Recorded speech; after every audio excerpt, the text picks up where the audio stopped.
raker calls you, you expect the worst, you hope for the best. Well, the John Deere 60, my main raking tractor, she's lame on both fronts. We're gonna go take a look. I think I'm gonna call this Wounded Deer Part 2. A couple years ago I did a video, Wounded Deer, because John Deere 60 had a flat rear tire out in the field. She was sitting sideways, kind of looked funny. So I haven't been over here to see it yet. We had the white 2105 close by, hooked up to the little baler. I said, well, we ain't gonna mess with this thing right now. So he came over, got the white hooked up. I don't know how bad it is. We're gonna find out. It's worse than I thought. He wasn't kidding. Yeah, alright, man, I wonder, boy, it's a good thing he stayed in the seat. Well, like I say, I have not looked at it. It's the first time I set eyes on it. I've never had the front pedestal roll-o-matic assembly off of this tractor.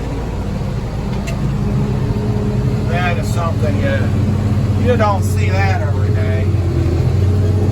Damn, I don't have any idea what the hell I'm gonna do to fix that. Sheesh. Anybody has some clues? I mean, I gotta jack it up, see what's going on with it, obviously. Because, you know, obviously you're like, well, is that I'm going to guess that's more than just some bolts busted up. I'm going to guess a steering shaft, gearbox. Oh, this feels a little bit rough. I think I'm going to have to slow down the old tractor here.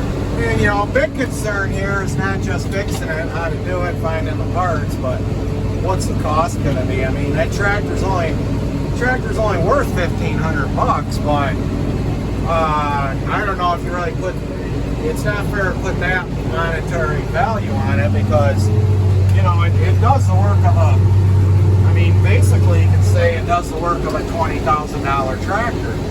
You know, a lot of people will go out and buy instead of using a 1952 tractor to rake hay, they may go spend 20 grand, 30 grand on a nice newer tractor, but of course you aren't going to make any more money with that tractor. That tractor isn't going to rake hay any better than this one. Right now we got 105 horsepower on the rake. Yeah, I would get out and do an up-close look at it, but wow, look at that, right in the ground. Holy hell. I just don't have the time right now. Jeez, look at that. That's bizarre. So Steve's here looking at it, taking pictures. Asked him to come by and put eyes on it. He wanted to know how the hell the wheels got to underneath the back of the tractor. I could just imagine, you know, we rake them out 5th gear, about 7 miles an hour. And I don't know if he hit that steering wheel or what. I've had pedestal, you know, wheel spindles break off. That ain't fun. Never in road gear, but, you know, on loader tractors. And that wakes you up pretty fast. But, yeah, hopefully some of you out there got some ideas. Of course, I know until we jack it up, we're not going to know anything, really. The landowner over there, he's taking pictures. He hasn't seen anything like this before. Everybody's getting their pictures while they can. Well, this ain't something you see every day, Alan. What's that? Yeah, let me put that pickup down. Besides about 25 more acres of first cutting grass to do. I've got these, there's probably close to 50 acres of second cutting grass that might come up, and know, do a post-dormancy mid-October cut if the weather's good. You know, it doesn't look like much from here.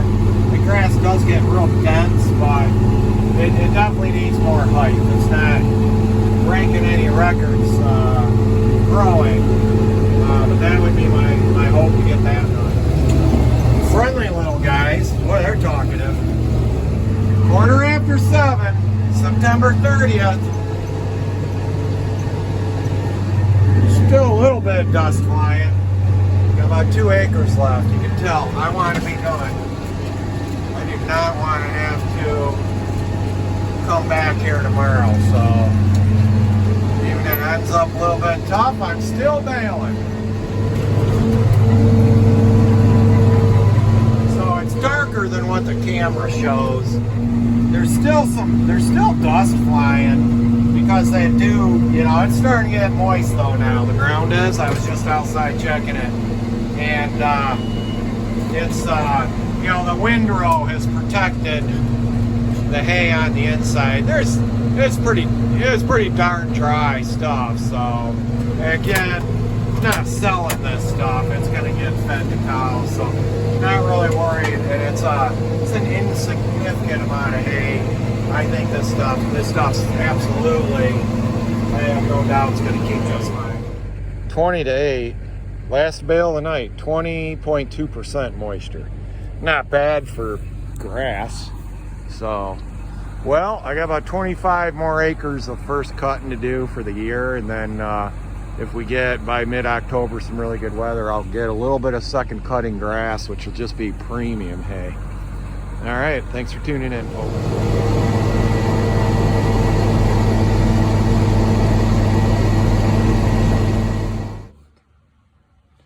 Okay, broke right there. And then, shit. I don't know.